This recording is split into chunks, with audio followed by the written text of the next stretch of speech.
Te saluda tu amigo Joel Pérez y te esperamos en la reflexión cada día, desayunando con Jesús. Qué alegría es poder llegar nuevamente hasta donde tú te encuentras. Esta mañana me siento muy contento y muy feliz porque anoche tuve la oportunidad de visitar al hermano Roberto, a su esposa Verónica, su niña. Ellos hablan español e inglés, su niña solo habla inglés, pero aún así el mensaje que le llevamos anoche considero que fue de gran bendición. Un saludo y un abrazo, y a todas las personas que escuchen este mensaje también, que la paz y la gracia de Dios esté con cada uno de ustedes. En esta mañana, mis amigos, estudiaremos un mensaje más que es de vital importancia y concierne a nuestra salvación. Hablaremos sobre la vida, muerte y resurrección de Cristo. Es decir, sobre la gracia salvadora de Dios. Las Escrituras, mis amigos, revelan un Dios que tiene una preocupación por nosotros, por la salvación de la humanidad. Los miembros de la deidad están aliados en la obra de restaurar en los seres humanos la unión con su Creador. En San Juan 3:16 dice que porque de tal manera amó Dios al mundo, que dio a su Hijo unigénito para que todo aquel que en Él cree no se pierda, mas tenga vida eterna. Es decir, aquí podemos ver la iniciativa de Dios. Cuando Adán y Eva pecaron allá en el huerto del Edén, comieron del fruto prohibido y fueron sacados, como decíamos ayer, del huerto del Edén como una consecuencia de su pecado. Dios tomó la iniciativa al ir en su busca. Sin embargo, aún frente de su situación absolutamente desesperada, reveló un plan maravilloso que prometía obtener la victoria final sobre el pecado y la muerte. Cuando leemos el libro del Génesis, capítulo 3 y versículo 15, dice de esta manera: y pondré enemistad entre ti y la mujer, entre tu simiente y la simiente suya. Esta te herirá en la cabeza, y tú le herirás en el talón. En otra versión dice en el calcañar. Mis amigos, aquí podemos ver la gracia de Dios. El carácter de Dios revela una mezcla especialísima de gracia y de justicia, de la voluntad de perdonar y la disposición a considerar inocente al malvado. Solo en la persona de Cristo podemos comprender cómo estas cualidades de carácter pueden reconciliarse entre sí. Yo te pregunto, ¿sería la idea de Dios dentro de su gracia salvadora perdonar o castigar? Si bien es cierto que Dios es misericordioso, no puede perdonar a los pecadores que se aferran al pecado. En Jeremías 5:7 lo menciona. ¿Sabes? También puedo decirte que Dios odia el pecado, pero ama al pecador. El perdón tiene un propósito. Dios desea transformar a los pecadores en santos, según Isaías 55:7. Dios tiene una ira, no contra nosotros, contra el pecado. A la reacción de Dios ante el pecado y la injusticia, la Escritura la llama una ira divina. Romanos 1:18. El rechazo deliberado de la voluntad revelada de Dios, su ley, provoca su santa ira. Segunda de Reyes 17, 16 al 18 lo menciona, y Segunda de Crónicas 36, 16. En una ocasión me tocó llegar al comedor de la Universidad de Montemorelos y encontré un letrero así a un lado en la pared. Cuando uno iba para rumbo a tomar la charola y tomar los alimentos para luego sentarse y comer, decía: Dios odia el fumar, pero ama al fumador. Es decir, parafraseando el texto que dice: Dios odia el pecado, pero ama al pecador. Mis amigos, Aún la misma respuesta humana a la oferta divina de salvación no se origina en los seres humanos, sino en Dios. Es decir, hablando de la respuesta humana. Nuestra fe es tan solo un don de Dios. Romanos 12:3 menciona. También lo es nuestro arrepentimiento. 5:31 de Hechos lo menciona. Estamos aquí hablando de Cristo y su ministerio en la reconciliación. Las buenas nuevas son que Dios estaba en Cristo reconciliando consigo al mundo, dice 2 Corintios 5:19. Su acto de reconciliación restaura la relación entre Dios y la raza humana. Como ya hemos notado, fue Dios quien tomó la iniciativa para restaurar la relación quebrantada. Lo menciona Romanos 5:10.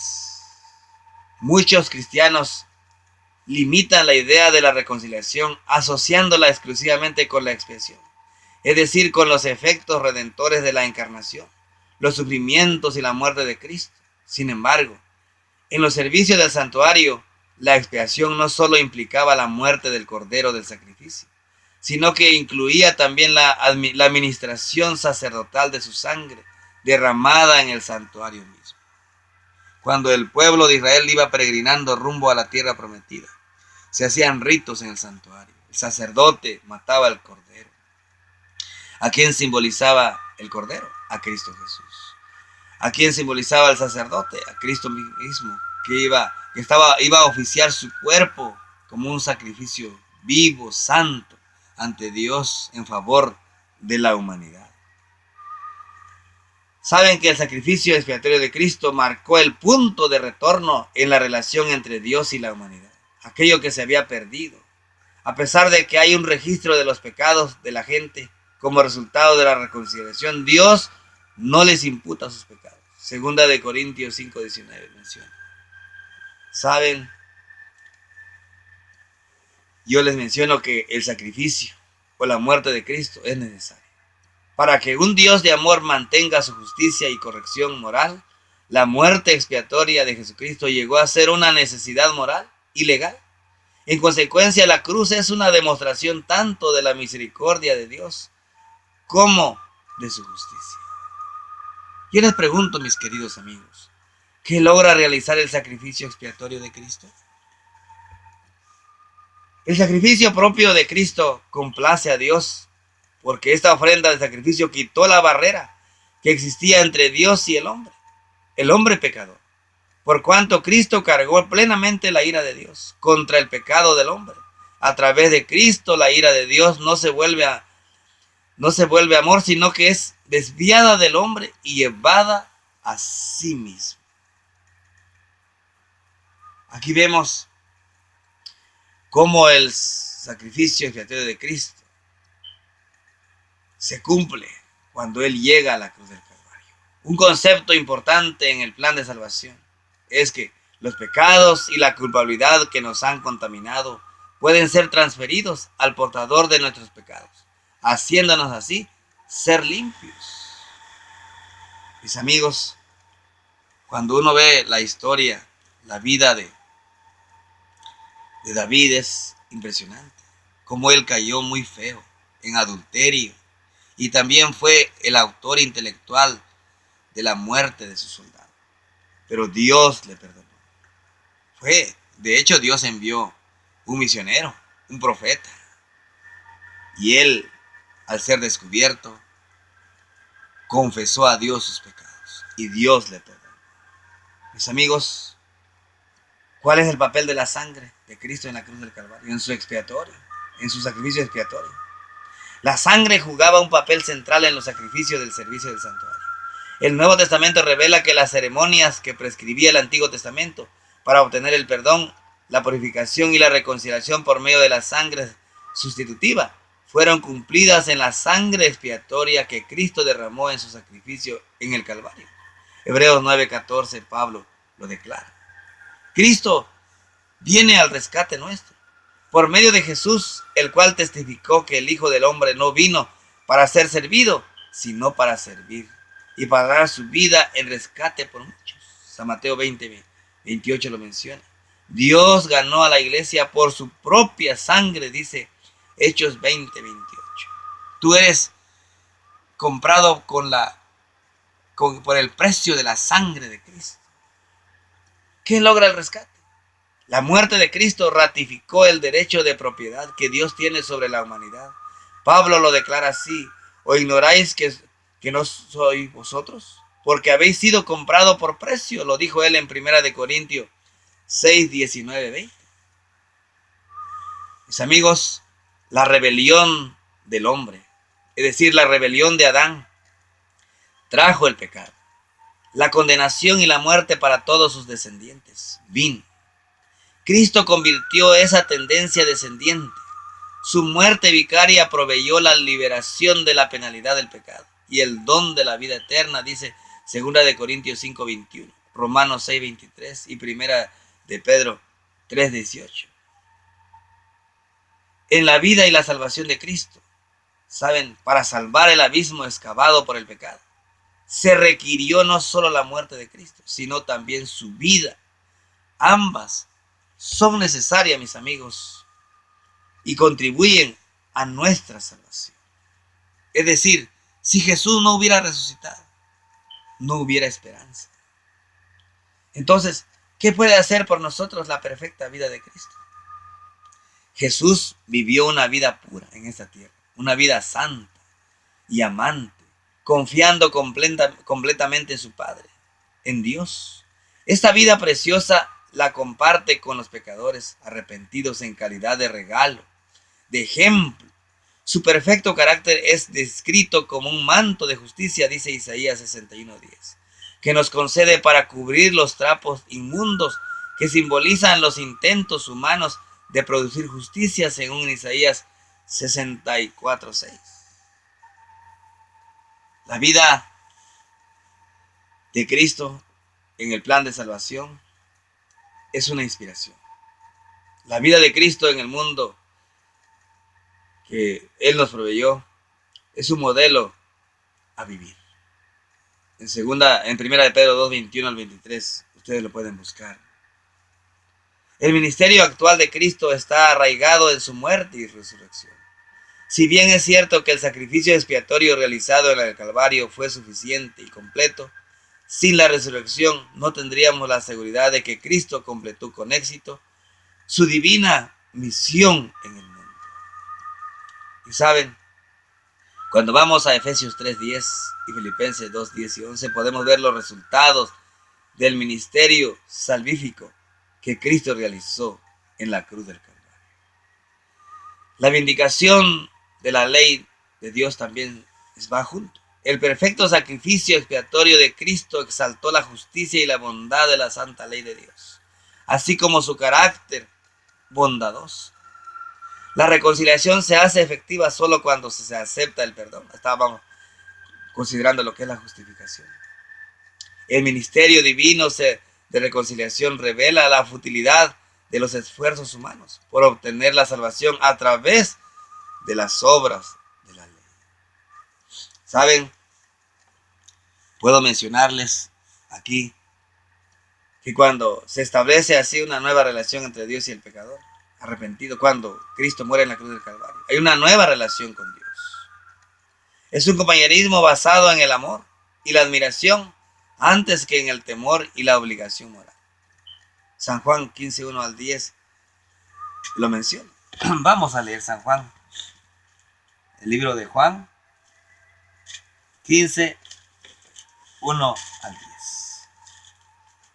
Dice de esta manera: yo soy la vid verdadera, y mi Padre es el labrador. Todo pámpano que en mí no lleva fruto, lo quita, y todo aquel que lleva fruto, lo limpia, para que lleve más fruto. Vosotros estáis ya limpios, por la palabra que os he hablado. Sigue diciendo el siguiente versículo: permaneced en mí, y yo en vosotros. Como el pámpano no puede llevar fruto por sí mismo, si no permanece en la vid, así tampoco vosotros si no permanecéis en mí. Yo soy la vid, vosotros los pámpanos. El que permanece en mí, dijo Jesús, y yo en él, este lleva mucho fruto, porque separado de mí, nada podéis hacer. El que en mí no permanece es echado fuera como el pámpano, y se seca, y lo recogen y lo echan en el fuego y arden. Si permanecéis en mí y mis palabras permanecen en vosotros, pedid todo lo que queráis y os será hecho. En esto es glorificado mi Padre, en que llevéis mucho fruto y seáis así mis discípulos. Así como el Padre me ha amado, también yo os he amado, permaneced en mi amor. Si guardáis mis mandamientos, permaneceréis en mi amor, así como yo he guardado los mandamientos de mi Padre y permanezco en su amor. Estos son los resultados del ministerio de Jesús cuando Él vino a este mundo. Mis amigos, el amor asombroso que se revela en el ministerio divino de reconciliación por medio de Cristo nos impulsa a compartir el Evangelio con los demás. Es decir, tú y yo tenemos que exaltar como Pablo la cruz de Cristo. Tú y yo tenemos que llevar este Evangelio a otras personas, que hay salvación. ¿Cuántas personas están sufriendo? No saben ni qué hacer. Satanás los tiene atados. Yo he visto personas con grandes problemas. Tienen todo. Tienen un retiro. Su dinero le llega mensual. Pero son infelices. Y yo me pongo a observarlos y digo, aquí le falta la presencia de Cristo en sus corazones. La salvación tiene que llegar a sus vidas. Y tú y yo somos los responsables de llevar este evangelio a las personas. A mí me ha tocado llegar a muchos lugares, en hogares, y ellos esperan con mucho anhelo que alguien toque la puerta de su casa. Yo te voy a contar la historia, la experiencia de mi esposa. Mi esposa menciona que ella, cuando hubo un tiempo que ella decía, bueno, ¿para qué venimos? ¿A dónde vamos? ¿Qué rumbo llevamos? Y un día entró en su corazón el deseo de estudiar de la palabra de Dios. Y saben, en una ocasión vio que en la calle iban personas tocando puertas. Y ella dice que se preparó para atenderlos, acomodó rápidamente ahí la sala, el interior de la casa. Porque a 2, 3 casas iban las personas, los misioneros. Y saben que se dio cuenta que no pasaron. Y ella dijo, ¿por qué no tocaron mi puerta? ¿Por qué la puerta de los vecinos? Se quedó triste. Pero el siguiente fin de semana alguien tocó la puerta. Y cuando vio eran las mismas personas que estaban visitando la semana anterior. Y ella les dijo así, los estaba esperando. Estas personas se sintieron impresionadas, emocionadas, no podían entender lo que mi esposa le estaba diciendo. Y ella aceptó el curso bíblico con amor, con entrega. Y así, al final de los estudios y de una campaña, ella fue bautizada. Saben, así mucha gente está esperando reconciliarse con Jesús a través del bautismo, que significa la muerte y la resurrección de Cristo. Tú y yo hemos sido llamados para este ministerio. Vayamos a la gente, cumpliendo, es decir, un discipulado en acción, ya que es un revivimiento que la iglesia debe tener para el cumplimiento de la misión.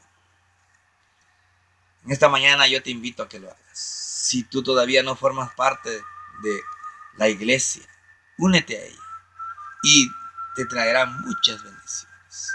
Que Dios te bendiga, que tengas un lindo día, un buen provecho. Muchas gracias.